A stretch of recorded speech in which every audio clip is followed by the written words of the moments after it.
Welcome back, Excellians. I'm here today, Miss Jessie. But before we begin my lesson, don't forget to hit those like and subscribe buttons below to keep following me. You know you want to.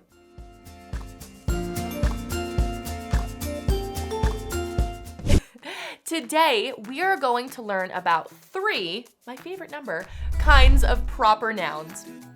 Now, you probably already know that a noun is a person, a place, or a thing.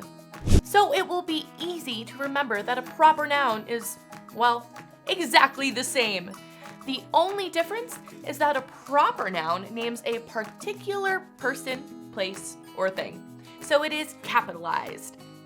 Let's look at examples of each type of proper noun. The first is person.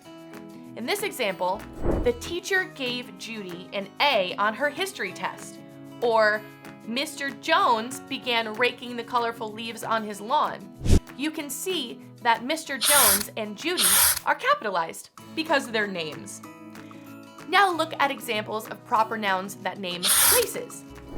My sister and I rode the tallest roller coaster at Cedar Point in Sandusky, Ohio. Or, Oakley Public Library is just down the street from my school. That's not too difficult, right? Now we'll see when proper nouns are used to name things.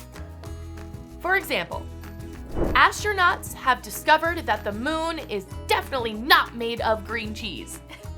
Or, German car companies such as Mercedes-Benz, Volkswagen, and Porsche are very popular in the United States.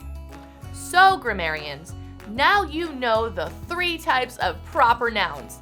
And just remember that proper nouns show that one person, one place, or one thing are special and different from all the rest. Just like there are millions of libraries in the world but only one Oakley Public Library, there are also billions of people in the world, but only one you.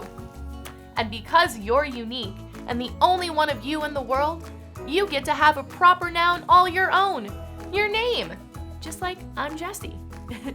See you next time, Excellians.